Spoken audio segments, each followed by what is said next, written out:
আপনার লেফটেন্যান্ট কংগ্রেসে জোরের প্রার্থী হয়েছে, বিজেপি প্রার্থী দিয়েছে, নির্দলে প্রার্থী হয়েছে। প্রত্যেকটা মানুষের রাইট আছে নির্বাচনে কন্টেস্ট করা। আপনারা অনেকে জানেন, অনেকে জানেন না, একটু তথ্য দিই। পশ্চিমবাংলায় 42টা সিটে টোটাল 507 জন কন্টেস্ট করছে। 42টা সিটে 507 পার্সন ক্যান্ডিডেট কন্টেস্ট করছে। সবার ইচ্ছা, সবাই বক্তব্য, সবাই চাইছে জিতে পার্লামেন্টে যেতে। কিন্তু এই 507 জনের মধ্যে 42 জনকে বাংলার জনগণ চেয়ে নেবে, তারা পার্লামেন্টে যাবে। সেই 42 জনকে কাদেরকে চাইবেন? তাদের মধ্যে থেকে একটা বারাসাত লোকসভা আছে। এই বারাসাত লোকসভা থেকে কাকে চাইবেন সেটা আপনাদের উপর নির্ভর করছে। কিন্তু আপনাদেরকে আমি কোটা ডেটা দিয়ে কথা বলবো। কেন আমরা বলবো বারাসাত লোকসভাতে বামফ্রন্ট কংগ্রেসের প্রার্থী থেকে আমাদের খাম চিহ্ন এগিয়ে আছে? কেন আপনাদের বলছি এখানে বিজেপি তথা বিজেপি তৃণমূলের প্রার্থী থেকে আমরা এগিয়ে আছি? সেই ডেটা ভিত্তিক আপনাদের বলবো। যদি ভালো লাগে আপনারা বলবেন, পার্লামেন্টে গিয়ে জনগণের কণ্ঠ হয়ে কথা বলবে। প্রথমে আসা যাক, একটা এমপির কাজ কি? এমপির সর্বপ্রথম যে গুরুত্বপূর্ণ কাজটা আমরা মনে করি তার নির্বাচনী ক্ষেত্রে যে সমস্যাগুলো আছে সেইগুলোকে নোট ডাউন করবে, পার্লামেন্টে গিয়ে কনসার্ন ডিপার্টমেন্টাল মিনিস্টারকে স্পিকার স্যার ও ডেপুটি স্পিকার স্যারের মাধ্যমে জানাবে। সরকার পক্ষ যে কাজ থাকবে, সরকার পক্ষ এই সমস্যাগুলো শুনে সেগুলো সমাধান করবে।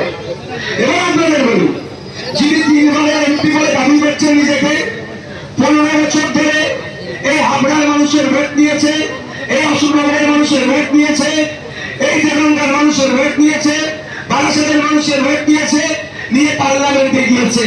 কিন্তু দুঃখের বিষয়, আমি এখানকার বিদায়ী এমপি তথা তৃণমূল কংগ্রেসের প্রার্থী সম্মানীয় কাকলি ঘোষ দস্তিদার মহাশয় সহ তার দলে এখানে যারা তৃণমূলের দায়িত্বশীলেরা আছেন, তাদের কাছে আমি জানতে চাই, এই 15টা বছর ধরে পার্লামেন্টে গিয়ে এই হাবড়ার মানুষের কথা, এই অশোকনগরের মানুষের কথা, এই দেগঙ্গার মানুষের কথা, এই বারাসাতের মানুষের কথা, দুর্দশার কথা পার্লামেন্টে তুলে ধরেছে।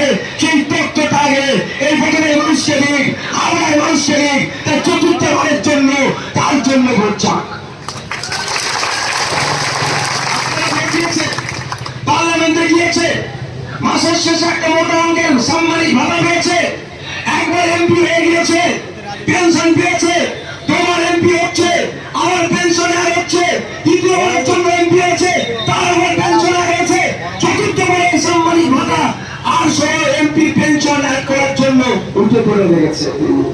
কিন্তু দুঃখের বিষয়, 2009, 2014, 2019 আপনার এই 15 বছর ভোট দিয়ে 3 বারের 15 বছরের এমপি করে যাকে পার্লামেন্টে পাঠালেন, এই বদলের কৃষকের কথা, এই বদলের ছাত্র যুবর কথা, এই বদলের মায়েদের কথা, এই বদলের সরকারি স্বাস্থ্য কেন্দ্রের কথা, এই বদলের এই হাবড়ার আপনার স্কুলগুলোর শিক্ষা প্রতিষ্ঠানের দুর্দশার কথা তুলে ধরেছে। কেন ভোটে পার্লামেন্টে পাঠাবেন? তার ভূমিকাটা কি? সে পার্লামেন্টে কি করবে? খিচমেরি ভোট করবে না? সে পার্লামেন্ট থেকে আপনার টিকটক ভিডিও সেলফি নেবে? সেই কাজটা তার নয়। পার্লামেন্টে আমরা এই জন্যই পাঠাই, সারা ভারতবর্ষ থেকে 140 কোটি মানুষ আছে, প্রায় 100 কোটি ভোটার আছে। এই 100 কোটি ভোটার মিলে সারা ভারতবর্ষ থেকে 543 জনকে পার্লামেন্টে পাঠাই। কারণ কি? আগামী 5 বছর দেশ কিভাবে ভালো থাকবে, দেশ কিভাবে এগিয়ে যাবে, দেশের জনগণের হাতে কিভাবে টাকা আসবে, সেই পলিসি তৈরি করার জন্য। কিন্তু দুঃখের বিষয়, যাকে বারাসাত থেকে আপনারা জিতিয়ে 3 বার হ্যাট্রিক আপনারাই করেছেন, পার্লামেন্টে পাঠিয়েছেন, সেটা পদার্থ, সে দায়িত্বকালীন এমপি আপনাদের জন্য কথা বলেছে। আগে সেই জবাবটা কাকলি ঘোষের কাছ থেকে চান, তারপরে বলুন আগে কি কি বলেছেন, জনগণের দুর্দশার কথা, মানুষের কথা, কৃষকের কথা, ড্রাইভারের কথা, মৎস্যজীবীর কথা, তাদের দুর্দশার কথা কোথা কোথা পার্লামেন্টে বলেছে। তার তথ্য আগে দিক, তারপরে নতুন করে ভোট চাইতে হবে। আপনি কিষাণ, আপনি ভোট দিয়ে জমিতে পাঠিয়েছেন যে বাস গেলে আপনি কেন